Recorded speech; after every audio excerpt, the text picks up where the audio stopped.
Assalamualaikum warahmatullahi wabarakatuh. Perkenalkan, nama saya Dwi Nur Cahyani, mau mempresentasikan tentang politik air hangat. Profil negara Rusia. Rusia adalah sebuah negara yang berdaulat dengan wilayah paling luas di dunia dengan luas 17.125.200 km persegi. Sebelah utara berbatasan dengan Samudra Arktik, sebelah timur berbatasan dengan benua Asia, sebelah selatan berbatasan dengan Laut Tengah, Laut Hitam, dan negara Turki. Sebelah barat berbatasan dengan Samudra Atlantik. Pemerintahan negara Rusia dibagi menjadi 3, yaitu masa Tsar atau Kekaisaran, masa Uni Soviet, dan masa Kepresidenan Rusia. Saat terjadinya politik air hangat, Rusia masih ada dalam pemerintahan Tsar atau Kekaisaran yang berada di bawah kepemimpinan Tsar Piotr I, Yekaterina II, dan Nikolai II.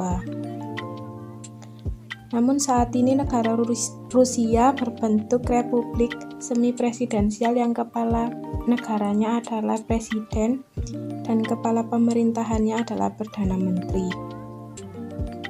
Pemicu politik air hangat. Secara geografis,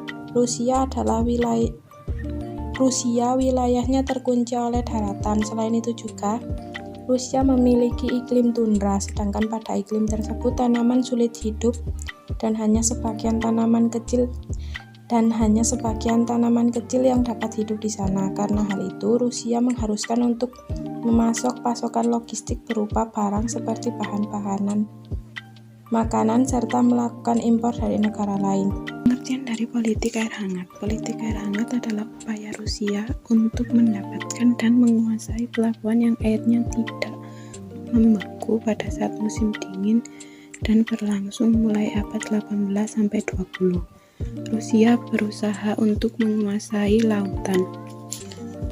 Laut yang ingin dikuasai adalah Laut Baltik, Laut Tengah, Laut Pasifik, dan India. Makna penguasaan laut adalah suatu konsep militer laut yang terkait dengan kekuatan dari suatu angkatan laut terhadap suatu wilayah tertentu yang dikuasainya. Rusia menganeksasi atau merebut tanah orang lain hampir seluruh wilayah Markuria. Tujuannya untuk menguasai pelabuhan yang bisa dilakukan sepanjang tahun dan terbebas dari es. Rute yang dipilih melalui Laut Hitam. Armada laut Rusia yang dapat keluar menuju Laut Tengah kemudian ke Samudra. Luas penempatan armada Laut Hitam ini merupakan bagian dari politik air hangat Rusia. Tokohnya Tsar Nicholas II, Tsar Piotr I, Yekaterina II. Saya Dina Natalia akan melanjutkan presentasi tentang ending atau dampak politik air hangat. Strategi dan upaya Rusia yang dilakukan untuk menguasai Laut Balkan menyeretnya ke dalam masalah Balkan dan melibatkan Rusia dengan Perang Dunia I. Perang Balkan terjadi 2 kali. Yang pertama, Perang Balkan I terjadi pada 8 Oktober 1912 sampai 18 Mei 1913.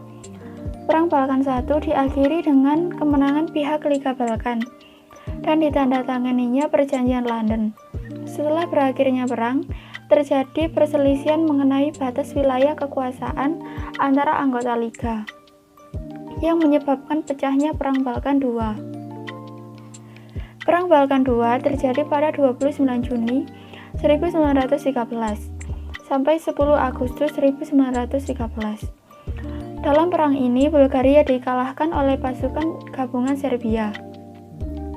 Setelah Perang Balkan II, terjadi Perjanjian Bukares yang berisi tentang ketentuan bahwa Bulgaria diberikan sebagian kecil Makedonia Utara dan sebidang garis pantai Aegea, termasuk pelabuhan Alexandropolis.